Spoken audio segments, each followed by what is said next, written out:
ቅድስት ድንግል ማርያምን አስመልክቶ ወደ 9 በላይ መጻሕፍትን የጻፍኩት ችግሩ እዚህ ሀገር አንባቢያን የሉም በጣም ጥቂት ነው በጣት ነው የሚቆጠሩት አንባቢያን ያነበቧቸው ግን ያውቃሉ ቅድስት ድንግል ማርያም ላይ ደግሞ አንድ ጥያቄ አለ እንደው ማቴዎስ ወንጌል ላይ የበኩር ልጇን እስክትወልድ ድረስ አላወቃትም የሚል ቃል ስላለ ከወለደች በኋላ አውቀዋታል ብለው መንፈስ ቅዱስ ያልቀረበው ምስጢር ያልተነቀቀ ተርጓሚ የሚሰጧል እኛ እንግዲህ አመስግነን ጽፈን አልበቃ ብሎናል አንዳንዶች ደግሞ ሰድቦ አልበቃ ብሏቸዋል የብርሃንና የጨለማ ልዩነት አለ አንዱን ጥሎ አንዱን አንጠልጥሎ አይሆንም ሁለቱንም ሚዛን ላይ አድርጎ ማየት ይገባል ለምሳሌ ዘፍጥረት 8:7 ከ40 ቀንም በኋላ ነው የሰራውን የመርከቢቱን መስኮት ከፈተ ቁራውንም ሰደደው እርሱም ወጣ ውሃው ከምድር ላይ እስኪደርቅ ድረስ ወዲያና ወዲህ ይበር ነበር ይላል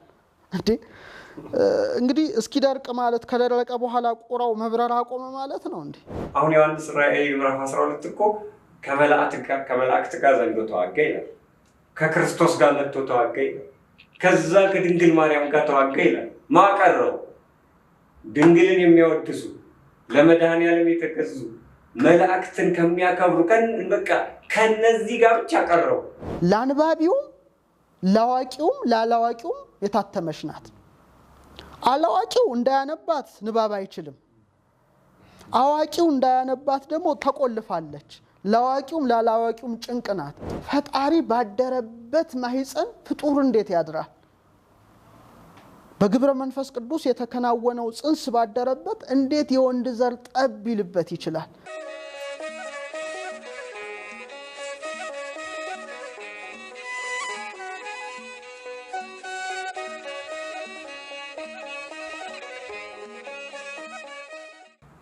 በስመ አብ ወወልድ ወመንፈስ ቅዱስ አሐዱ አምላክ አሜን የተወደዳችሁ የወርቅ ዘንግ ሚዲያ ተከታታዮች ዛሬ በወርቅ ዘንግ እንግዳ በጣም የምንወደው የምናከብረው የቤተ ክርስቲያናችን ልጅ የሆነውን መጋቢ ሐዲስ ዶክተር ሮዳስ ታደሰን ይዘንላችሁ ቀርበናል በዚህ ዝግጅታችን ብዙ ትምህርቶች እንደምታገኙ ተስፋ እናደርጋለን መጋቢ ሐዲስ ዶክተር ሮዳስ ታደሰ እንኳን ደህና መጣ እንኳን ሰላም ቆየህ መምህር መስፍን ለዛሬ የተገናኘ ነው የእመቤታችን ቅድስት ድንግል ማርያም ላይ ነው ብዙ ነገር የምንነጋገረው እንደሚታወቀው እናታችን ቅድስት ድንግል ማርያም ከፈጣሪ በታች ከፍጡራን በላይ የሆነ ትልቅ ጸጋ ያዘች ናት ግን በጣም ብዙዎች አልተረዷትም አላወቋትም ሳያውቋት ደግሞ የማይገባ ነገር በጣም ብዙ ይናገራሉ ይሄ እንግዲህ የህይወት ጉዳይ ነው ኦርቶዶክሳውያን የሚጸኑበት የካዱት ደግሞ ትልቅ ትምህርት የሚያገኙበት ከመጽሐፍ ቅዱስ እየመዘዝን በመጽሐፍ ቅዱስ መለኪያ ዘንግነት መድሎትነት ጠንካራ ትምህርት የምናስተላልፍበት የማያዳግም መልስ የምንሰጥበት ስለእመቤታችን ማወቅ የፈለገ ሁሉ ይሄንን መርሃ ግብር ተከታትሎ ጥሩ ትምህርት ያገኛል ብለን የምናስብበት ነው እንግዲህ መጋቢ ሐዲስ ዶክተር ሮዳስ አንተን እኔ ወደዚህ ስጠራ በጣም በርካታ መጽሐፍት ስለእመቤታችን እንደጻፍክ አውቃለሁ ትልቅ ትምህርት ሰጥተሃል ስለዚህ ዛሬ እመቤታችንን በሚመለከት የሚነሳ ጥያቄ በሙሉ መልስ የምንሰጥበት ነው ለዚህ ደግሞ አድማጮቻችን ተመልካቾቻችን እንግዲህ በጉጉት ነው የሚጠብቁት እንደው መልካም ቆይታ ይኖርናል ብለን ተስፋ አደርጋለሁ እንደው ለመነሻ እንዲሆነ የእመቤታችን የቅድስት ድንግል ማርያምን ድንግልና በሁለት በኩል ድንግል መሆኗን የሚጠራጠሩ ብዙዎች አሉ መጽሐፍ ቅዱሳዊ የማይመስላቸው ብዙዎች አሉ እና አንተ እንግዲህ ብዙ እድሜህን ስለእመቤታችን ስትመሰክር ነበርና ከብሉይ ኪዳን ከሐዲስ ኪዳን አንስተህ እስኪ በሱን ጀምር በጣም በእጅጉ አመሰግናለሁ መምህር መስፍን ሰሎሞን በተለይ ስለ እናታችን ስለ ቅድስተ ቅዱሳን ንጽሕተ ንጹሃን ክብርተ ክቡራት ቅድስት ድንግል ማርያም መተመስክር ማለት ለኔ ትልቅ ክብር ነው ምክንያቱም ነው ከዛሬ ጀምሮ ትውልድ ሁሉ ብጽዕት ይሉኛል ብላለችና ከትውልዱ መካከል አንዱ ስለሆንኩኝ በታላቅ ክብር ነው የመጣሁት በጣም በእጅጉ ተደስቻለሁ እንዳልከው ቅድስት ድንግል ማርያምን አስመልክቶ ወደ 9 በላይ መጻሕፍትን የጻፍኩት ችግሩ እዚህ ሀገር አንባቢያን የሉም በጣም ጥቂት ነው በጣት ነው የሚቆጠሩት አንባቢያን ያነበቧቸው ግን ያውቃሉ። ለምሳሌ ነገረ ማርያም በብሉይ ኪዳን መጽሐፌ ላይ 143 የቅድስት ድንግል ማርያምን ምሳሌዎች የያዘ መጽሐፍ ነው። 498 ገጽ ነው። ከዘፍጥረት ወይም ከመጽሐፈ ሄኖክ እስከ ትንቢተ ሚልክያስ በነቢያት በመንፈስ ቅዱስ ተቃኝተው የመሰከሩላትን ምስክርነት የያዘ መጽሐፍ ነው። 143 ቀላል አይደለም። ከማቴዎስ ወንጌል ደግሞ እስከ ዮሐንስ ራእይ ያለውን ደግሞ ነገረ ማርያም በሐዲስ ኪዳን በሚል ርዕስ ከ430 ምናምን ገጽ በላይ የያዘ መጽሐፍ ነው። ማንኛውም ጥያቄ እዛ ውስጥ መልሱ ተመልሷል። ግን አሁንም የአንባቢ ችግር አለ እንደ ሀገር። ምናልባት የሚታደለው የሚቀጥለው ትውልድ ነው ብዬ አስባለሁ። ሶስተኛው ነገረ ማርያም በሊቃውንት ነው። የሐዋርያት ተማሪዎች የሆኑ አፖስቶሊክ ፋዘርስ የምንላቸው አፖሎጄቲክስ የምንላቸው በቴዎሎጂ የምናውቃቸው ወደ 153 ቅዱሳን አበው ስለ ቅድስት ድንግል ማርያም ጽፈዋል። ክፍል አንዱ ወደ 200 ምናምን ገጽ እስከ ቅዱስ ኤፍሬም ሶሪያው ያሉት ነው። ክፍል ሁለትም በዚሁ አጋጣሚ ጨርሻለሁ። ከነ ኤጲፋኒዮስ እነ ጎርጎሪዮስ እነ ባስሊዮስ እነ ዮሐንስ አፈወርቅ ሌሎችም ሊቃውንት እስከ 9ኛው ክፍለ ዘመን የደረሱላት ድርሰት ያመሰገኗት ምስጋና የገለጿት አገላለጽን የሚገልጽ በመሆኑ በመጽሐፍም በቃልም ስለሷ ክብር መመስከር መባረክ ነው ብዬ አምናለሁ። እኛ እንግዲህ አመስግነን ጽፈን አልበቃ ብሎናል። አንዳንዶች ደግሞ ሰድቦ አልበቃ ብሏቸዋል። የብርሃንና የጨለማ ልዩነት አለ። ስለዚህ ዛሬ የምታነሳው ነገር ወሳኝ ነው እና አድማጮችም ሁሌ አድማጭ መሆን የለባቸው። ማስታወሻ እያያዙ የመንግስተ ሰማያትና የገሃነመ እሳት ጉዳይ ነው፣ የብርሃንና የጨለማ ጉዳይ ስለሆነ በደንብ መከታተል እንዳለባቸው በዚሁ አጋጣሚ ነው አጽንኦት ሰጥቼ ማለት ፈልጋለሁ። እንግዲህ ስለ ቅድስት ድንግል ማርያም ዘላለማዊ ድንግልና የሚመሰክሩት ማንም አይደሉም። በመንፈስ ቅዱስ የተቃኙ ነቢያት፣ በመንፈስ ቅዱስ የተቃኙ ሐዋርያት፣ ቅዱሳን ሊቃውንት እንጂ ተርታ ምስክርነትን እመቤታችን አትሻም።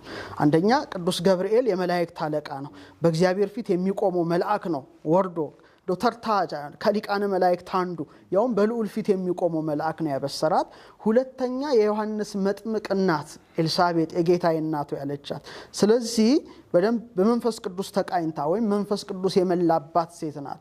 ስለዚህ በመንፈስ ቅዱስ ምስክርነት የተመሰከረውን ነው አሁን የምንነጋገረው እንጂ ተራሩ ባልታ አይደለም እና ነው አጽንኦት እንስጥ ያልኩት። እንግዲህ የመጀመሪያ ምስክሯ ኢሳይያስ ነው። ኢሳይያስ አንድ አድርገን እናየዋለን። በምዕራፍ 7 ቁጥር 14 ላይ መንፈስ ቅዱስ የራቀውን አቅርቦለት የረቀቀውን አጉልቶለት ምን አለ? ስለዚህ ጌታ ራሱ ምልክት ይሰጣችኋል። ናሁ ድንግል ትጸንስ ወትወልድ ወልደ ወትሰምዮ ስሙ አማኑኤል። እነሆ ድንግል ትጸንሳለች ወንድ ልጅም ትወልዳለች ስሙንም አማኑኤል ትለዋለች አለ። ስለዚህ እነሆ ድንግል ትጸንሳለች ነው ያለው። ይህ እንግዲህ ቅድመ ጸኒስ ቅድመ ወሊድ ድንግል መሆኗን የመሰከረ ማንም ሳይሆን ኢሳይያስ ነው። ይሄን ደግሞ የኢሳይያስን ትንቢት የተረጎመው የእግዚአብሔር መልአክ ነው። በተለይ ነገሩ ለረቀቀበት ለዮሴፍ ተገልጦ በማቴዎስ ወንጌል ምዕራፍ 1 ቁጥር 21 እስከ 23 ምን ይለዋል? ልጅም ትወልዳለች፣ እርሱ ሕዝቡን ከኃጢአታቸው ያድናቸዋል፣ ስሙንም ኢየሱስ ትለዋለህ። በነቢይ ከጌታ ዘንድ እነሆ ድንግል ትጸንሳለች፣ ልጅም ትወልዳለች፣ ስሙንም አማኑኤል ይሉታል የተባለው ይፈጸም ዘንድ ይህ ሁሉ ሆኗል። ትርጓሜውም እግዚአብሔር ከኛ ጋር የሚል ነው ብሎ አማኑኤል ብሎ ንባቡን እግዚአብሔር ምስሌነ እግዚአብሔር ከኛ ጋር ነው ብሎ ልጇ እግዚአብሔር መሆኑን የተረጎመ መልአከ እግዚአብሔር ነው ማለት ነው። ስለዚህ ምስክሩ አንዱ ነብይ እግዚአብሔር ኢሳይያስ ነው። ሁለተኛው የእመቤታችን ምስክሯ እግዚአብሔርን የተመለከተ ኢሳይያስም በምዕራፍ 6 ላይ አይቷል፣ ሕዝቅኤልም በምዕራፍ 1 ላይ ልዑልን አይቷል። ስለዚህ ሕዝቅኤል በምዕራፍ 44 ከቁጥር 1 እስከ 2 መንፈስ ቅዱስ ስለሚሆነው ነገር እንዲገልጥለታል።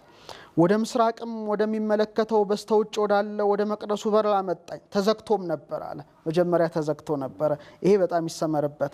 እግዚአብሔርም ይህ በር ተዘግቶ ይኖራል እንጂ አይከፈትም፣ ሰውም አይገባበትም። የእስራኤል አምላክ እግዚአብሔር ገብቶበታልና ተዘግቶ ይኖራል። መለኮት አትሞታል ማለት ነው። ስለዚህ ቅድስት ድንግል ማርያም መቅደስ ናት፣ መመስገኛው ናት። ጽርሐ ቅዱሳቱ ለወልድ የተባለች ናት። ስለዚህ በመቅደስ አምሳል ያያታል። በሩ ደግሞ በድንግልናዋ ይመሰላል። መቆለፊያው ማኅተመ ድንግልናዋ ነው። የእስራኤል አምላክ ሳይከፍት መግባቱ በህቱም ድንግልና መጸነሱን ያመለክታል። እንደገና ደግሞ አይከፈትም፣ ሰውም አይገባበትም። የእስራኤል አምላክ እግዚአብሔር ገብቶበታልና ተዘግቶ ይኖራል ብሎ ራሱ እግዚአብሔር ነው አዋጅ ያወጀበት። ብቸኛ መቅደስ የቅድስት ድንግል ማርያም ማኅፀን ነው። እግዚአብሔር ሳይከፍት ገባ፣ ሳይከፍትም ወጣ፣ ለዘላለሙም ተዘግቶ ይኖራል። ምክንያቱም ፈጣሪ ባደረበት ማኅፀን ፍጡር እንዴት ያድራል? በግብረ መንፈስ ቅዱስ የተከናወነው ጽንስ ባደረበት እንዴት የወንድ ዘር ጠብ ይልበት ይችላል? ፈጽሞ ማይገባ ማይታሰብ ነው። ስለዚህ ራሱ መለኮት ምን ብሎ አወጀ? አይከፈትም፣ ሰውም አይገባበትም፣ የእስራኤል አምላክ እግዚአብሔር ገብቶበታልና ተዘግቶ ይኖራል ብሎ እግዚአብሔር ስለ አማናዊት መቅደሱ 9 ወር ከ5 ቀን በማህፀኗ ሊያድር ስላላት ስለ መቅደሱ ስለ ቅድስት ድንግል ማርያም ምስክርነትን በሕዝቅኤል አድሮ ራሱ እግዚአብሔር አስተላልፏል። ስለዚህ እኛ ምስክራችን ኢሳይያስ ነው፣ እኛ ምስክራችን ሕዝቅኤል ነው። ሶስተኛ ጌታን ከመውለዷ በፊት ድንግል ስለመሆኗ በራሱ ሉቃስ 1:26 ላይ በስድስተኛው ወር መልአኩ ገብርኤል ወደ አንዲት ድንግል ተላከ ነው የሚለው። ዝም ብሎ ወደ ማርያም አለ፣ ወደ አንዲት ድንግል ተላከ። ወስማ ለይእቲ ድንግል ማርያም፣ የድንግሊቱም ስም ማርያም ነው ብሎ ነው ያነሳው። ስለዚህ ይሄ የሉቃስ ምስክርነት በእውነት የሚያመለክተው ቅድስት ድንግል ማርያም ድንግል መሆኗን የሚያመለክት ነው። ወደ ማርያም አላለም። ወስማ ለይእቲ ድንግል ማርያም ብሎ የድንግሊቱም ስም ማርያም ነው ብሎ በድንግል ብሎ ነው የጠራው። እኛ ከሉቃስ ወንጌላው የበለጠ ምስክርነትን አንፈልግም። ከኢሳይያስ ከሕዝቅኤል የበለጠ ምስክርነትን ከቶ አንሻ። አራተኛው ትልቁ ምስክርነት መልአኩ ቅዱስ ገብርኤል በሉቃስ ወንጌል ምዕራፍ 1 ቁጥር 34 ላይ ሲያበስራት እነሆ ትጸንሻለሽ ይላታል፣ ወንድ ልጅም ትወልጃለሽ፣ ስሙንም ኢየሱስ ትይዋለሽ ይላታል። ያን ጊዜ እሷ ግን ፈጽሞ ይህ ሐሳብ ስለሌለባት ወንድን ስለማላውቅ ይህ እንዴት ይሆናል ነው ያለችው። በተለመደው ሰውኛው ሐሳብ ብንወርድ የመውለድ ፈቃድ ቢኖራት ኖሮ እቅድ ቢኖራት ኖሮ እንዴት ብላ ጥያቄ አታነሳም ነበር። መቼ ከማን ነበር የምትለው? አረጋዊ ዮሴፍም በጠባቂነት እንጂ ከዚህ ውጪ ምንም አይነት ግብር የለውምና አረጋዊ ዮሴፍ እያለች ወንድ ስለማውላቂ እንዴት ይሆናል ልትል አትችልም ነበር። የዮሴፍ የጠባቂነት ድርሻ ብቻ ስለሆነ ነው። ንጽሕት መቅደስን ሊጠብቅ እንደ ሱራፊ የተሾመ ሱራፊ የሕይወትን ዛፍ ኤፍሬም ሶርያዊ ሲተረጉመው ሱራፊ የሕይወትን ዛፍ ሊጠብቅ ምክንያቱም የሕይወት ፍሬ ስለያዘች ሰይፍ መዞ ይጠብቅ እንደነበረ አማናዊት የሕይወት ፍሬ ኢየሱስ ክርስቶስን በማህፀኗ የተሸከመች የሕይወት ዛፍ ናትና ልክ እንደ ሱራፊ ዮሴፍ አረጋዊ ሊጠብቃት ግድ ነበር። ስለዚህ መቼ ከማንሳትን ከቶ ይሄን ነገር አላደርገውም ነው እኮ ዘንተ ትቤ ድንግል በእንተ ዘያርገ ውስተ ልባ ህሊና ጓለሚያው ይላል። ፈጽሞ አላደርገውም ነው። መልአኩ እንግዲህ ሐሳቧን ስለሚያውቅ ምን አለ? አንቺማ ጽንስ እንደሌሎች አይደለም ሲል መንፈስ ቅዱስ ይመጽእ ላዕሌኪ፣ መንፈስ ቅዱስ ባንቺ ላይ ይመጣል። ወኃይለ ልዑል ይጼልለኪ፣ የልዑልም ኃይል ይጋርድሻል፣ ካንቺ የሚወለደው ቅዱስ ነው ብሎ ጽንሱ በግብረ መንፈስ ቅዱስ እንደሆነ አረጋግጦ መስክሯል። ስለዚህ ይሄ ሁሉ ነገር የሚያስረዳን ቅድስት ድንግል ማርያም ዘላለማዊት ድንግል እንደሆነች ነው። አሁን ልዑል እግዚአብሔር ትንቢት ብቻ አይደለም ያናገረው ወይም በሐዲስ ኪዳን እንደዚህ ቃል በቃል አይደለም ያጻፈው፣ ምሳሌ ሁሉ እንዲመሰል አድርጓል። አምስቱን አይተናል። ስድስተኛውን ስንገባ በኦሪት ዘፍጥረት ምዕራፍ 2 ቁጥር 7 ላይ ቀዳማዊው አዳም ከታተመሽ ምድር ነው የተገኘው፣ ዘር ካልተዘራባት ካልወደቀባት ገበሬ ካልጣረባት ካልጋረባት ካልቆፈራት የታተመሽ መሬት ማን ተገኘ? ቀዳማዊው አዳም ተገኘ። ይህ ምን ያመለክታል? ዳግማዊው አዳም ኢየሱስ ክርስቶስ ከታተመሽ ድንግል ከቅድስት ድንግል ማርያም እንደሚወለድ ያመለክታል። የመጀመሪያዋ ምድር ከአዳም በቀር ሌላ አዳም አልተገኘባትም። ዳግሚት ምድር የተባለች ቅድስት ድንግል ማርያምም ከዳግማይ አዳም ከኢየሱስ ክርስቶስ በቀር ሌላ ልጅ የለም። ለዘላለማዊት ድንግል ናት። ይሄ በጣም በጣም በጣም ምሳሌው አስመስሎታል። ሌላው ሰባተኛው ዘፍጥረት 1:21 ኩፋሌ 4:5 ላይ የሔዋን ከአዳም ጎን መገኘት ነው። አዳም ተኝቶ ሳለ ሔዋን ከጎኑ ተገኘች፣ ግን አካል አልጎደለውም፣ ስፍራውን በስጋ መላው ይላል። ቅድስት ድንግል ማርያምም ጌታን በወለደች ጊዜ ማኅተመ ድንግልናው አልጎደለም። ታላቁ ሊቅ ቅዱስ ቄርሎስ ምን ይላል? በከመ ይሐጸ አጽመ ገብሁ ለአዳም ድኅረ ጸአት ሔዋን እምኔሁ ከማው ይሐጸ ማኅተመ ድንግልናሃ ለድንግል አመ ወለደቶ ለአበ አዳም በስጋዌሁ። አዳም ሔዋንን ሲያስገኝ አካል እንዳልጎደለው እሷ ደግሞ የአዳምን ፈጣሪ ነው የወለደችው። በስጋ በወለደች ጊዜ ማኅተመ ድንግልናው አልጎደለም ብሎ ይመሰክራል። ስለዚህ የአዳም ህቱም ጎን የዘላለማዊ ድንግልናው አምሳል አድርጎ እግዚአብሔር አስቀድሞ አሳይቶታል። ስምንተኛው በዘፍጥረት 22 ከ1 እስከ 3 የምናየው የይስሐቅ ቤዛም የሆነው በጉ ከታተመ ጉንደ ዕፅ ነው የተገኘው። ከህቱም ዕፅ ተገኝቷል። ቤዛ ይስሐቅ በግ ቤዛ ዓለም ክርስቶስም ከህትምት ድንግል በህቱም ድንግልና ተወልዷል። ይሄ እጅግ የሚገርም ምሳሌ ነው። ዘጠነኛው ዘጸአት 17 ከ1 እስከ 7 የእስራኤልን ጥም ያበረደ ውሃ ከታተመ አለት ተገኝቷል። የአለት እኮ አልተፈረከሰም እኮ። ከታተመ አለት የእስራኤልን ጥም ያበረደ ውሃ እንደተገኘ ሁሉ የነፍሳትን ጥም ያበረደ የሕይወቷ ኢየሱስ ክርስቶስም ከህትምት ድንግል እናቱ ተወልዷል። ይሄ ይታሰባል። አስረኛው መኃልየ 4 ከ12 እስከ 13 ሰሎሞን የተመለከተው ነው። እህቴ ይላታል የታተመች የውሃ ጉድጓድ የታጠረች አትክልት ናት ይላታል። የታተመች እቺ የውሃ ጉድጓድ ታትማለች፣ ግን ውስጧ ውሃ አለ። እቺ የአትክልት ስፍራ በውስጧ አትክልት አለ፣ ግን ታጥራለች።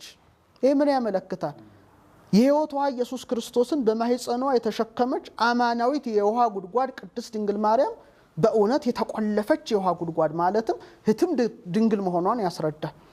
የታጠረች አትክልት ማለቱ ያቺ የታጠረች አትክልት በውስጧ ፍሬን በውስጧ ጽጌን የያዘውን ተክል እንደያዘች ሁሉ የሕይወት ዛፍ ኢየሱስ ክርስቶስን የተሸከመች ቅድስት ድንግል ማርያም የታጠረች የተቆለፈች የታተመች ማለትም ዘላለማዊት ድንግል መሆኗን ሰሎሞን በምሳሌ መስክሯል። እኛ ከነዚህ ውጪ ምስክርነት አንፈልግም። ሌላው 11ኛው ኢሳይያስ 29 ከ11 እስከ 12 የታተመች መጽሐፍ ይላታል። ለአንባቢውም ለአዋቂውም ላላዋቂውም የታተመች ናት። አላዋቂው እንዳያነባት ንባብ አይችልም። አዋቂው እንዳያነባት ደግሞ ተቆልፋለች። ለአዋቂውም ላላዋቂውም ጭንቅ ናት።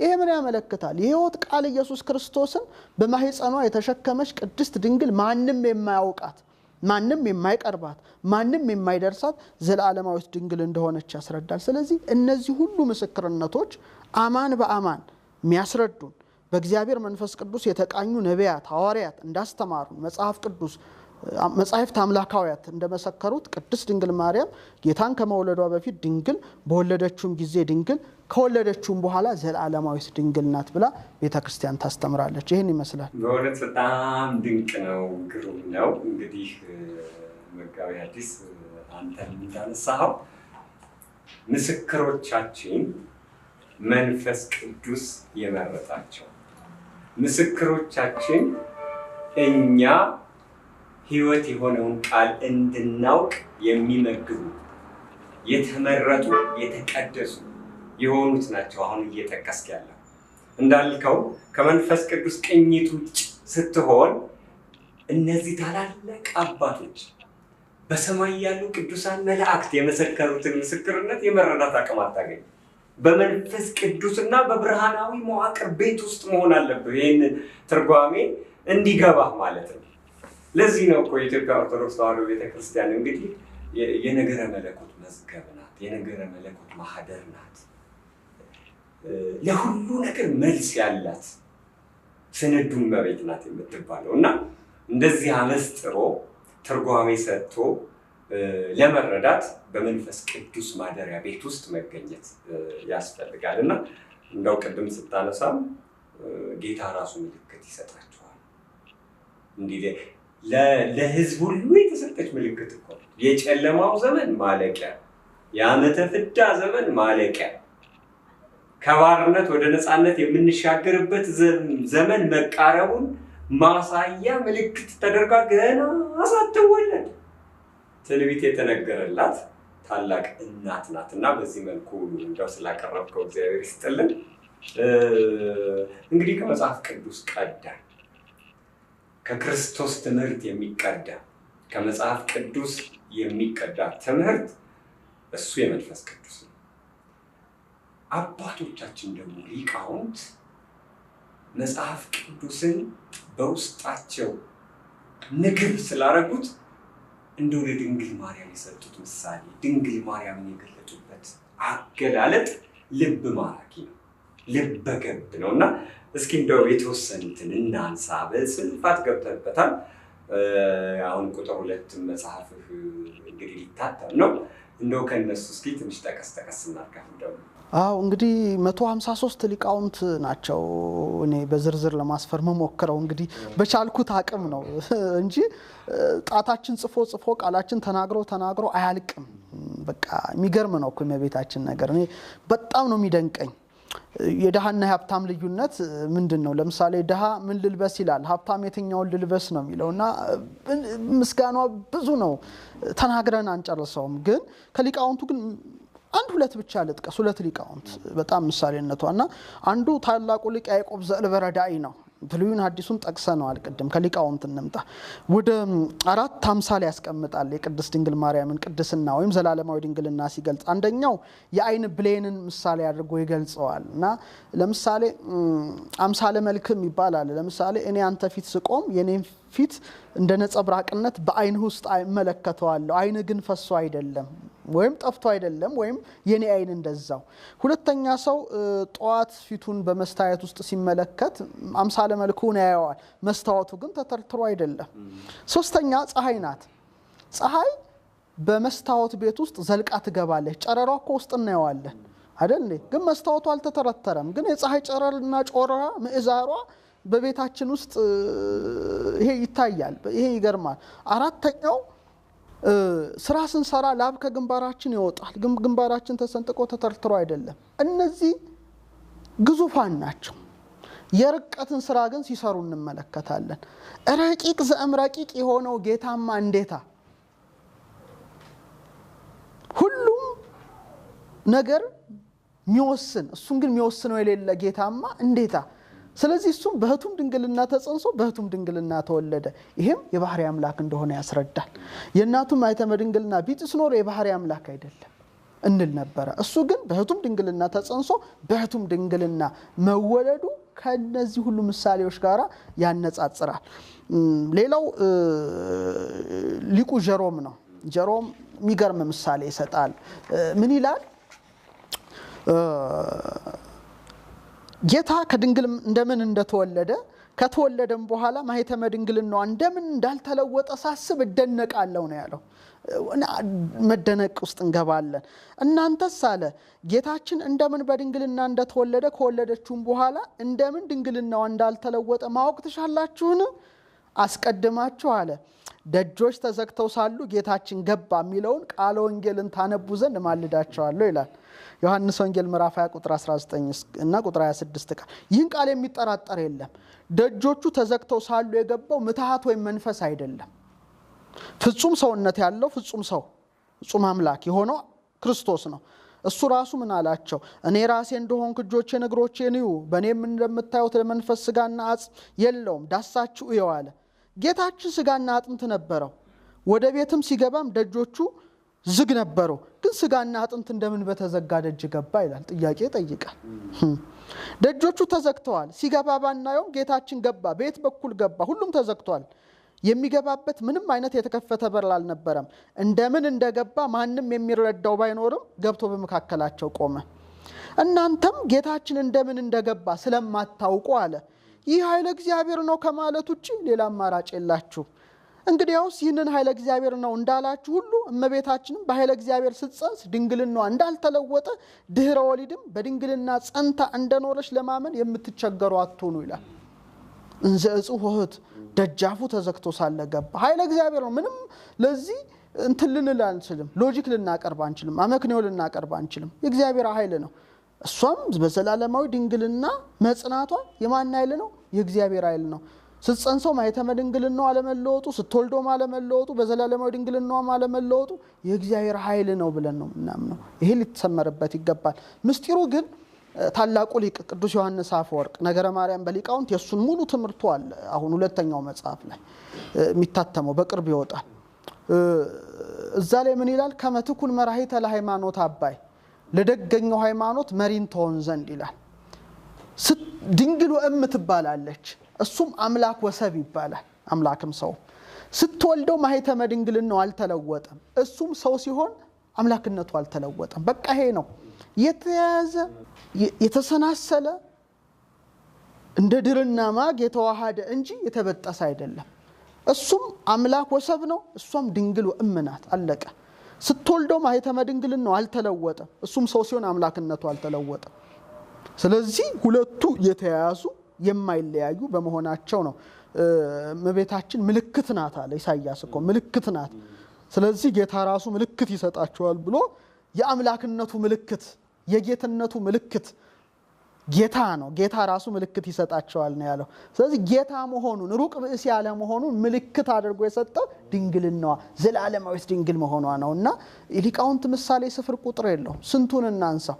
ስለዚህ ነው አሁን ሊቃውንቱን ነገር ለማወቅ ለሚጓጓ እንግዲህ ነገረ ማርያም በሊቃውንት ክፍል 1 ያን ወደ 250 ምናምን ገጽ ነው።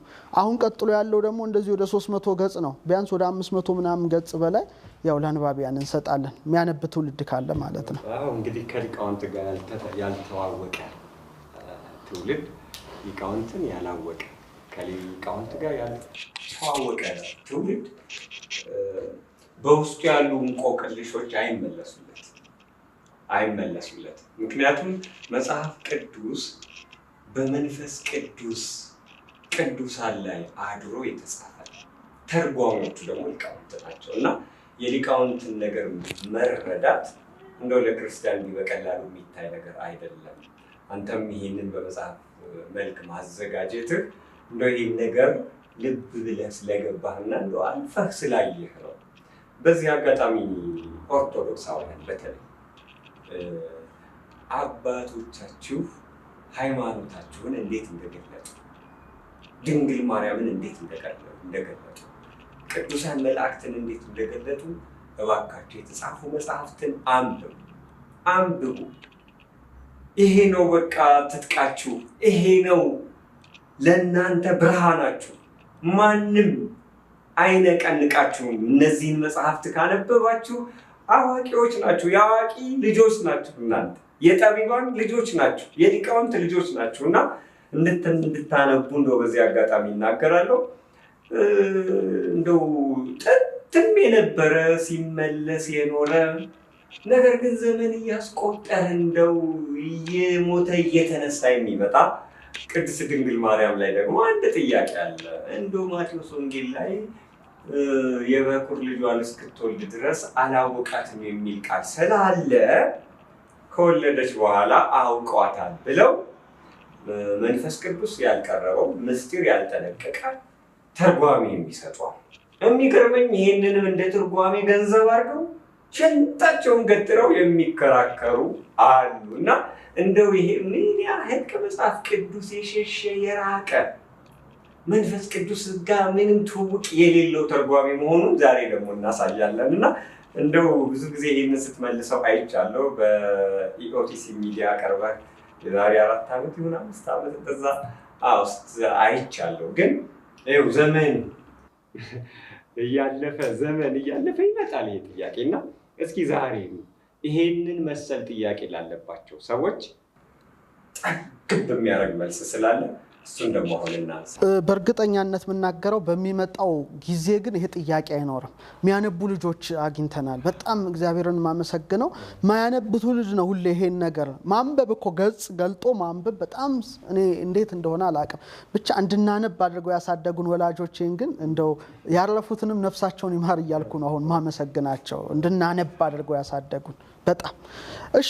የበኩር ልጇን እስክትወልድ ድረስ ዮሴፍ አላወቃትም። በደንብ ተርጉመን ነው የምናየው። ተመልካቾች የወርቅ ዘንግ ሚዲያ ማስታወሻ ይዘው ይከታተሉ። ይሄ ነፍስ ጉዳይ ነው፣ የምናሾፍበት አይደለም እና በደንብ ስለዚህ በኩር ማለት ምንድን ነው? እያንዳንዱን ቃል ነው ዛሬ የምትፈዘው። በኩር ማለት መጀመሪያ ወይም የእናቱን ማህፀን አስቀድሞ የሚከፍት ማለት ነው። ሌላ ምንም ትርጉም የለው። በኩር መጀመሪያ ነው ወይም የእናቱን ማህፀን አስቀድሞ የሚከፍት ማለት ነው። በኦሪት ዘጸአት ምዕራፍ 13 ቁጥር 2 ላይ እንዲህ ይላል፣ በእስራኤል ልጆች ዘንድ ከሰውም ከእንስሳ ማህፀንን የሚከፍት በኩር ሁሉ ለኔ ቀድስልኝ የኔ ነው ይላል። ማህፀንን አስቀድሞ የሚከፍት ከእንስሳም ከሰውም ለኔ በኩር ነው ይላል። ስለዚህ በኩር ማለት የእናቱን ማህፀን አስቀድሞ የሚከፍት ወይም የመጀመሪያ የሚለው እንዳለ ትልቁ ትርጉም ነው። ግን መጽሐፍ ቅዱሱ ማህፀንን የሚከፍት ብቻ ማለቱ ተከታዮች ያሉት ወይም የሌሉት አለማለቱ በኩር ለማለት የግድ ተከታይ መኖር አለበት ማለት ግን አይደለም። መጽሐፉ የሚለው ማህፀኑን የሚከፍት አለ እንጂ የግድ ተከታይ ይኖረው አይኖረው አላለም። ይሄ በጣም ዋናው ሊሰመርበት ይገባል። ዘጸአት 34 20 ዘኍልቍ 3 12 ላይ ማየት በደንብ ይገባል የሚል እምነት አለኝ። አሁን መተርጉመ መጻሕፍት ጀሮም ይሄንን ሲተረጉመው ብቸኛ ልጅ ሁሉ የበኩር ልጅ ነው። እውነት ነው። ብቸኛ ልጅ ሁሉ የበኩር ልጅ ነው። በኩር ሁሉ ግን ብቸኛ ልጅ ደሞም አይደለም፣ እናውቃለን ይሄንን። ነገር ግን እኛ እንደምንረዳው በኩር የሚለው ቃል ተከታዮች ብቻ ላሉትም አይደለም፣ ተከታዮች ለሌሉትም መጀመሪያ ለተወለደም ጭምር የሚያገለግል ቃል ነው። ለምሳሌ እኔ ለእናቴ በኩር ልጅ ነኝ። እናቴ ሌላ ባትወልድ አሁንም የበኩር ልጅ ነኝ። ስለዚህ የበኩር ልጅ ለመባል ሌላ ተከታይ ኑር ማለት አይደለም። ይሄ ሊሰማ ማህፀንን የሚከፍት ብቻ አለ እንጂ ተከታይ ኑሮ አይኑሮ አላለም። ይሄ መጀመሪያ መታወቅ አለበት። ጀሮም ምን ይላል? በኩር የተባሉት ተከታዮች ወንድሞች ያሏቸው ናቸው ከተባለ ተከታይ የሌላቸው በኩራት አይባሉ ማለት ነው እንዴ? በደንብ ይባላሉ እንጂ። ስለዚህ ለበኩራት የሚፈጸመው አገልግሎት አይመለከታቸውም ማለት ነው በኦሪቱ። ይህ ደግሞ ከመጽሐፍ ቅዱስ ሐሳብ ፍጹም የወጣ ነው። ስለዚህ ለበኩራት የሚፈጸመው አገልግሎት ሁሉ ሌላ ልጅ ባይከተልም በኩር ስለሆኑ ብቻ ምርቃቱንም በረከቱንም ርስቱንም ለበኩርም የሚገባውን አገልግሎት ያገኛሉ። ስለዚህ ተከታይ ይኖረው አይኖረው ሌላ ጉዳይ ነው። ይሄ በጣም ሊታወቅ ይገባል። ስለዚህ ጌታችን የእመቤታችን የበኩር ልጅ ቢባልም በኩር ለመባል እንደዚሁ የግድ ተከታይ አልፈለከም። ስለዚህ እናቱ በ8 ቀን ወደ ቤተ ግዝረት በ40 ቀን ደግሞ ወደ ቤተ መቅደስ እንደወሰደችው ቅዱስ ሉቃስ ጽፎልናል። በተለይ ምን ይላል? ሉቃስ 2:22-24 እንደ ሙሴም ሕግ ይላል የመንጻታቸው ወራት በተፈጸመ ጊዜ በጌታ ሕግ የእናቱን ማህፀን የሚከፍት ወንድ ሁሉ ለጌታ የተቀደሰ ይባላል ተብሎ እንደተጻፈ ብሎ በትክክል ነው ወንጌላዊ የጻፈልን። መጀመሪያ ማህፀን የሚከፍት የሚወለድ ማለት ነው። በዚህ ሕግ ነው ጌታ ሄደው እንጂ ተከታይ ስላለው ስለሌለው አይደለም። ይሄ በጣም ሊሰመርበት ይገባል። ለዚህ ነው በኦሪት ዘጸአት ምዕራፍ 12-29 ላይ እንግዲህ ምን ይላል? እንዲህም ሆነ እኩለ ሌሊት በሆነ ጊዜ እግዚአብሔር በዙፋን ከተቀመጠው ከፈርዖን በኩር ጀምሮ በግዞት እስካሉት እስከ ምርኮኞቹ በኩር ድረስ በግብፅ ምድር የተገኘውን በኩር ሁሉ የእንስሳውንም በኩሮች ሁሉ መታ ይላል። ከፈርዖን ጀምሮ ያለው በኩር መጥቷል። ስለዚህ በኩር ማለት የግድ ተከታይ ለሚኖረው ከሆነ ተከታይ የሌላቸው የበኩር ልጆች አልተቀሰፉም ልንል ነው? ይሄ ደግሞ እንዴት ሊሆን ነው? ሁሉም ተቀስፏል። ተከታይ ይኖረው አይኖረው ሌላ ጉዳይ ስለሆነ፣ ስለዚህ በኩር ማለት መጀመሪያ እናቱን ማህፀን የሚከፍት እንጂ ተከታይም ባይኖረው ያ ልጅ ለእናቱ ምንድነው? የበኩር ልጅ ነው እንደ መጽሐፍ ቅዱስ አገላለጽ። አሁን እንደኛ እንደ መጽሐፍ ቅዱስ አገላለጽ ነው እየሄድን ያለ ነው፣ እንደ ስጋና ደም አይደለም። ሌላው ለምንድን ነው ጌታ ደግሞ በኩር የተባለው? እንዴ እሱ እኮ ደግሞ ትንሽ ይለያል እኮ እንደ ሩቅ ብእሲ ምነው አይደለም። አንደኛ በሮሜ 8:29 ላይ ልጁ በብዙ ወንድሞች መካከል በኩር ይሆን ዘንድ ይላል ለአብነት በሰራው ስራ። እንደገና ቆላሲስ 1:18 ላይ ሞትን ድል አድርጎ በራሱ ስልጣን የተነሳ ብቸኛው እርሱ ስለሆነ እርሱም በሁሉ ፊተኛ ይሆን ዘንድ መጀመሪያ ከሙታንም በኩር ነው በማለት ይገልጠዋል። በኩር ይሄንን ሁሉ ትርጉም ይዟል። ለጌታ ደግሞ ለምሳሌ ቀዳማዊ አምላክ ስለሆነ ምን ይላል?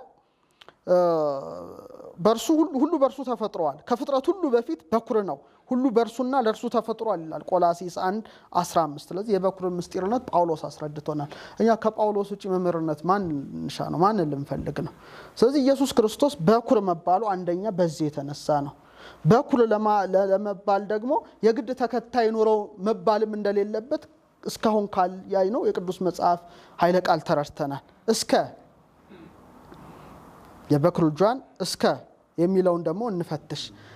አሁን እነሱ ለተወሰነ ለተቆረጠ ጊዜ ብቻ እንደሆነ አድርገው ነው የሚያቀርቡት። የሚያሳዝነው አይደለም። መጽሐፍ ቅዱስ ቀጣይነት ላለው ጭምር ነው እስከን የሚጠቀመው። ለምን አንዱን ጥሎ አንዱን አንጠልጥሎ አይሆንም። ሁለቱንም ሚዛን ላይ አድርጎ ማየት ይገባል።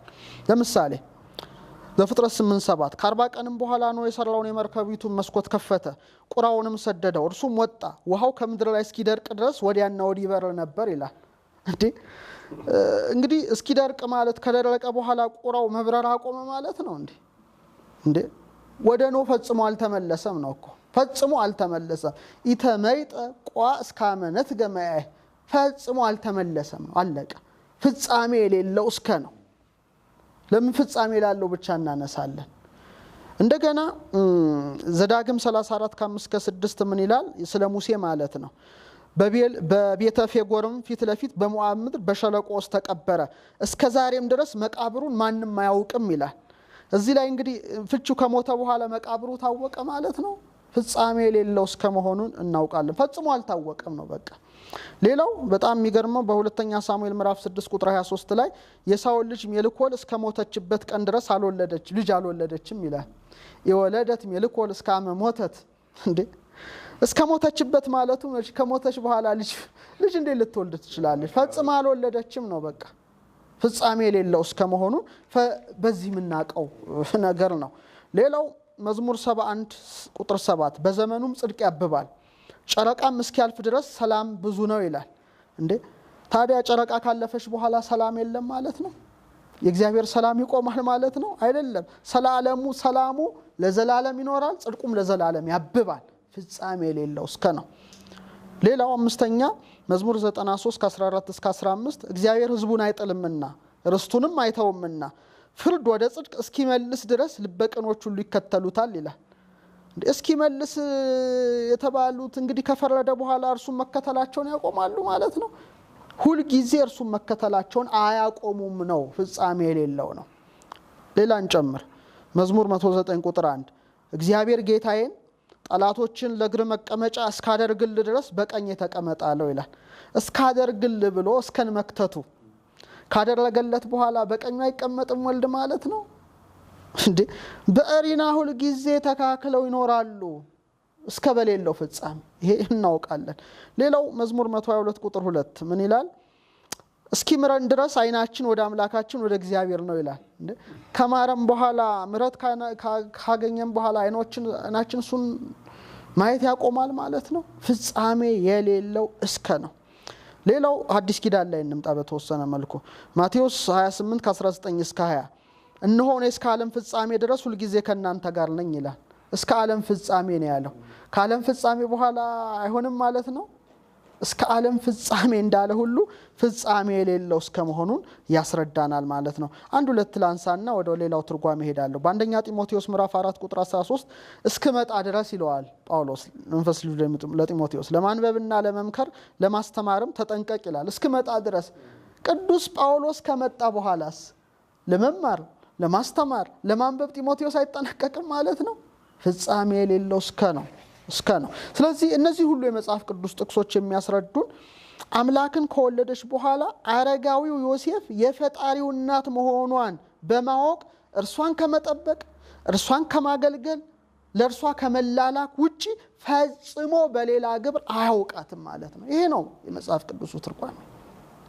አላወቃትም ምን እንየው እንግዲህ። ለዚህ ነው ቅዱስ ጳውሎስ ሐሳባቸው ምድራዊ ነው ይላል። እነሱ አላወቃትም ሲሉ የሚያውቁት ዕውቀት ሌላ ነው። እነሱ አላወቃትም ኃይለ ቃሉን ነው ከላይ ጀምረን መያዝ ያለብን።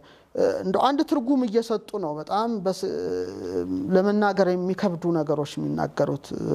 እንግዲህ ከተናናሾቹ አንዱን እንዳትንቁ ተጠንቀቁ ነው ያለን ጌታን። እንኳን የሱን እናት ቀርቶ ማለት ነው። ይሄ በጣም ያስፈራ ነው። እኔ ሰዎች እንዴት ይሄ አንደበታቸው እንዴት እንደሚያስጠይቃቸው ሳስብ ነፍሴ በጣም ትጨነቃለች። እና በጣም እንየው በትክክል ከፈታ ነው ትክክለኛውን ፍቺ ይሰጠናል። በተዛባ ሁኔታ ካየነው ጭራሽ የማናቀው ነገር ይሰጠናል ከኃይለ ቃሉ ውጪ ማለት ነው። እንግዲህ እስክትወልድ ድረስ አላወቃትም እስከሚለውን አይተናል። አላወቃትም ማለቱ ቅድስት ድንግል ማርያም አምላክን ወልዳ የሰማይ መላእክት በቤተልሔም ተገኝተው ይህን ቃል ክብር ለእግዚአብሔር በአርያም ይሁን ሰላምን በምድር ለሰውም በጎ ፈቃድ ብለው ሲያመሰግኑት ስብሐት ለእግዚአብሔር በሰማያት ሲሉ ልጇ አምላክ የባህሪ አምላክ መሆኑን ያወቀው።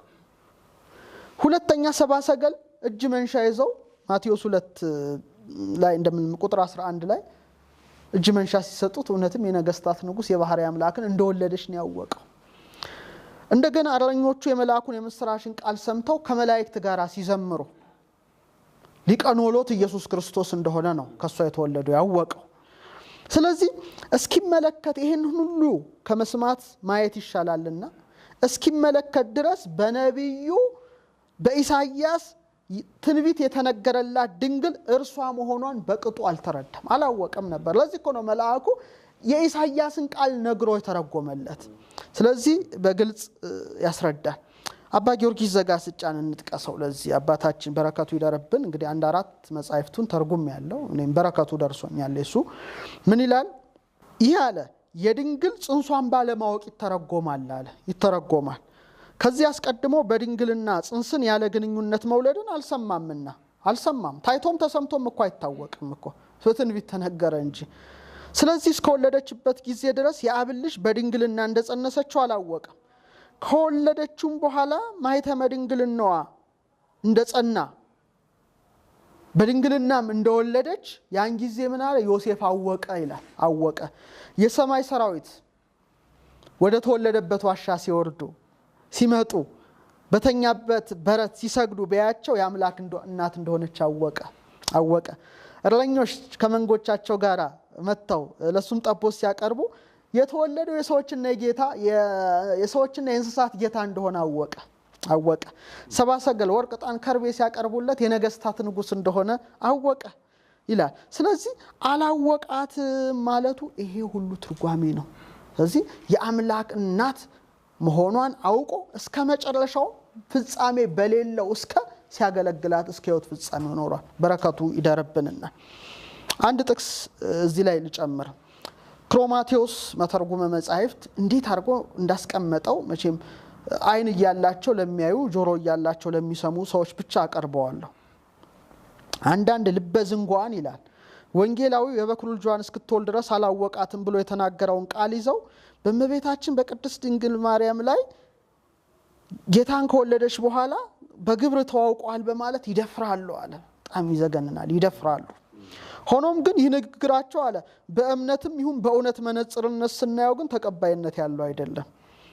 ይህን የመሰለ መለኮታዊ ምስጢር ከተደረገላት በኋላ ስግው ቃልን ከወለደች በኋላ እመቤታችን ከወንድ ጋር ተገናኝታለች የሚል ልቡና ፈጽሞ ሊኖር አይገባም። ለምሳሌ በዘመነ ብሎ የነበረችው ማርያም እህተ ሙሴ ወአሮን የአሮንና የሙሴ እህት እንኳን ሰማያዊውን ጸዳል ካየች በኋላ በግብጽ የወረዱትን 10ሩን መቅሰፍቶች በባህር ኤርትራ በ11ኛውን ስጥመት ተአምር ካየች በኋላ ያ በሌሊት በአምደ ብርሃን በቀንም በደመና ሲመራት የነበረችውን አምላክ ካየች በኋላ ከወንድ ጋር በግብር አልተዋወቀችም። በዘመነ ወንጌል ያለችው ቅድስት ድንግል ማርያም ያቺ ድንግልናዋ ሳይለወጥ አምላክን የወለደች ያቺ በደመና ሳይሆን በማህፀኗ የተሸከመችው ማርያም ከወንድ ጋር በግብር ተዋውቃለች ማለት ጭራሽ አሳማኝ ነገር አይደለም። ለምሳሌ ኖህ ከእግዚአብሔር ጋር ከተነጋገረ በኋላ ከሴት ጋር በግብር ተዋወቃል አይልም መጽሐፍ። አይልም። ሴም ካም ያፌትን ከጥፋት ውሃ በኋላ ነው። ከእግዚአብሔር ጋር ከተነጋገረ በኋላ ግን ሚስቱን አወቀ የሚል የለም በመጽሐፉ ላይ። ሌላ ልጅ ወለደ የሚልም የለም። ሙሴም እግዚአብሔር በቁጥቋጦ ከተነጋገረው በኋላ ከሴት ጋር በግብር እንዳልተዋወቀ እናውቃለን። ታዲያ ፍጹም ቅንና ጻድቅ የሆነው ዮሴፍ ጌታችንን ከወለደች በኋላ ከመቤታችን ጋር በግብር ተዋውቋል ቢባል ያስኬዳልን ይላል። የፈጣሪውን እናት መላእክት በበረስ ሲሰግዱለት ያያቸውን እናት ነገስታት ወርቅ ዕጣን ከርቤ ሲያቀርቡለት ያያቸውን እናት በግብር ተዋውቋል ማለት በጣም ፍጹም ቃለ ጽርፈት ነው። ስለዚህ ሙሴና ኖህ ከአምላካቸው ጋር ከተነጋገሩ በኋላ ወደ ስጋዊ ግብር አልገቡም። ሐዋርያት እንኳን የዓለም መድኃኒት ልጇ ከጠራላቸው በኋላ ቀሌን ጨርቄን ትዳሬን ሳይሉ ሁሉን ጥለው ነው የተከተሉት። እንዴ እርሱ በፍቅሩ የሳባቸው ቅዱሳን እንኳን እሱን ከተከተሉ በኋላ ወደ ትዳሩ ይመጣል የተመለሰም አለ እንዴ? የለም እኮ ዓለምን ጥለው ነው የመነኑት። ስለዚህ 9 ወር ከ5 ቀን በማህፀኗ የተሸከመችው በክንዷ የተቀፈችው በጀርባዋ ያዘለችው እናታችን ቅድስት ድንግል ማርያም በእውነት ቅዱስ ገብርኤል ምልዕተ ጸጋነቷን የመሰከረላት ኤልሳቤጥም የጌታዬ እናቱ ያለቻት ሰላምቷን ገና ስትሰማ በመንፈስ ቅዱስ ኤልሳቤጥ ተቃኝታ ያወደሰቻት ቅድስት ድንግል ማርያም በእውነት ዘላለማዊት ድንግል ናት በማለት እንደ ኤልሳቤጥ በመንፈስ ቅዱስ በተቃኛ አንደበት እኛ ልጆቿን መሰክራለን እንጂ በዮሐንስ ራእይ ምዕራፍ 13 ላይ የዘንዶ የስድብ አፍን ፈጽሞ በዚህ ላይ አናስገባም። እውነት ሰፊ ገለጻ ነው። እንግዲህ ይሄ ማስተዋል ለሚችል እንደው መጽሐፍ ቅዱስን አነባለሁ የህይወቴ መንገድ ነው ብሎ ለሚረዳ ሰው በቂ መልስ ነው። ዶክተር ቅድም አንተ ስታነሳው አይን እያላቸው የማያዩ ጆሮ ያላቸው የማይሰሙ አዚም የተጣለባቸው ካልሆኑ በስተቀር እችን ቅድስት ድንግል ማርያም እችን እመቤት በዚህ ደረጃ መናገር እንዲህ አይነት መጽሐፍ ቅዱሳዊ ትርጓሜ ተሰጥቶ ይቅርና እንደው ያላት ጸጋ እኮ ይህንን እንድናናገር ወደዚህ አይነት የጽሕፈት ቃል ውስጥ እንድንገባ እኮ የሚያደርጋት ግን እንደው እህቶቼን ወንድሞቼን በዚህ አጋጣሚ የሚመክረው ምንድን ነው? እስኪ ቆም በሉ፣ ድንግል ማርያምን እወቋት። ማናት? እንዴት አደገች? ነገረ ማርያምን ተማሩ። ከመናገራችሁ በፊት አንደበታችሁ የዛ የዘንዶውን መንፈስ ተሸክሞ ከመናገሩ በፊት እንደው ቆም ብላችሁ እህቶቼ ወንድሞቼ አስተውሉ። ልክ በዮሐንስ ራእይ ምዕራፍ 12 ላይ እኮ ዘንዶ ድንግል ማርያም ሊውጥ ውሃ ሁሉ ረጭቶማል፣ ግን አልቻለም። የንስር ክንፍ ተሰጣት፣ ከደመና በላይ በረረች። በቃ አልቻላትም። በሀሳቧም በስጋዋም ድንግል ስለሆነች ማለት ነው። እና ከዘንዶ ጥምቀት ላለመጠመቅ የዘንዶ ቁርባን ተካፋዮች ላለመሆን ራሳችንን መጠንቀቅ አለብን። ለምን? አሁን ዮሐንስ ራእይ ምዕራፍ 12 እኮ ከመላእክት ጋር ዘንዶ ተዋጋ ይላል። ከክርስቶስ ጋር መጥቶ ተዋጋ ይላል። ከዛ ከድንግል ማርያም ጋር ተዋጋ ይላል። ማቀረው ድንግልን የሚያወድሱ ለመድኃኔዓለም የተገዙ መላእክትን ከሚያከብሩ በቃ ከነዚህ ጋር ብቻ ቀረው። ከዛ ቆመ፣ በኃይለኛው ሊዋጋቸው ቆመ ነው የሚለው። እዚህ ላይ አራት ነገር ጠቅሷል ዮሐንስ እግረ መንገዳችንን። የስድብ አፉን ከፈተ ይላል። አንደኛ እግዚአብሔርን ለመሳደብ ይላል። እግዚአብሔር ማን ነው? ዘበትርጓሚው እግዚአብሔር ምስሌነ፣ እግዚአብሔር ከኛ ጋር የሆነው የተባለው ኢየሱስ ክርስቶስ ነው። የሱን እግዚአብሔርነትን በመቃወም ቀጠለና ማደሪያውን አለ። የት ነው ያደረው? የት ማህፀን ነው ያደረው? 9 ወር ከ5 ቀን ያደረው የት ነው? ማደሪያውን። ከዛ ምን አለ? በሰማይ ያሉትን ቅዱሳን መላእክት ነው። ቀጠለና ቅዱሳንን ይዋጋ ዘንድ። ስለዚህ ደርድሮታል ማለት ነው። እና ስለዚህ የዚህ ነገር ተካፋዮች እንዳይሆኑ ሰዎች መጠንቀቅ አለባቸው። በጥፎ ዘመን ላይ ነው። ሐሰተኛ ነቢያት፣ ሐሰተኛ መምህራን የበዙበት የፈለቁበት ነው። ይህንን ደግሞ የእግዚአብሔር መንፈስ በሱ ቅኝት ውስጥ የነበሩ ሐዋርያት ገልጠውልናል። የመጨረሻው ዘመን እጅግ አስቸጋሪ፣ ቅዱሳን ሳይቀሩ የሚስቱበት ከባድ ዘመን ነው። ደፋሮችና ኩሮች ሆነው በሰማይ የሚያድሩ ቅዱሳንን ሲሳደቡ አይንቀጠቀጡም ይላል።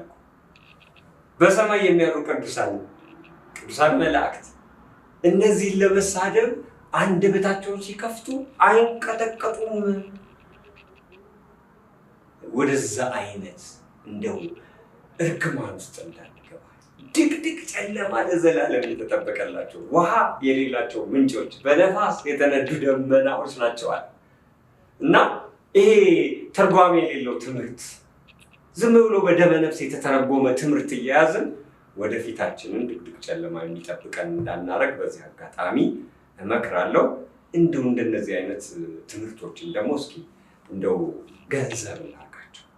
ገንዘብ እናርጋቸው። ኦርቶዶክሳውያን አንድ አይደለም፣ ደጋግማቸው አዳምጡ፣ ጻፉ፣ ጥቅሶቹን በቃላቸው ለመያዝ ሞክሩ። ምክንያቱም ሐሰተኞች ሲመጡባችሁ ትዋጋላችሁ። አይችሉትም። ይሄንን ቃል አሸናፊ ቃል ስለሆነ እላለሁኝ። እንግዲህ መቼም አሁንም እያነሳን ያለነው እነዚህ የስህተት መምህራን የሚያነሷቸውን ጥያቄዎች ነው። እናታችን ቅድስት ድንግል ማርያምን በሚመለከት የተነሱትን አብዛኛዎቹን እያነሳናቸው እንገኛለን። አሁን ቃሉን ስጠራው ሎቱ ስብሐት ብዬ ጀምራለሁኝ። መጽሐፍ ቅዱስ ላይ ወንድሞቹ የሚል ቃል ተጽፏልና ድንግል ማርያም በስጋ ወልዳለች፣ ክርስቶስም ወንድሞቼ ስጋ አሉት ብለው በድፍረት ደግሞ የሚናገሩ አሉና እግዚአብሔር አምላክ እንግዲህ ወደ ጥበብ ወደ ማስተዋል ይመልሳቸው እንላለን። እስኪ ይህን ደግሞ እንመልከት።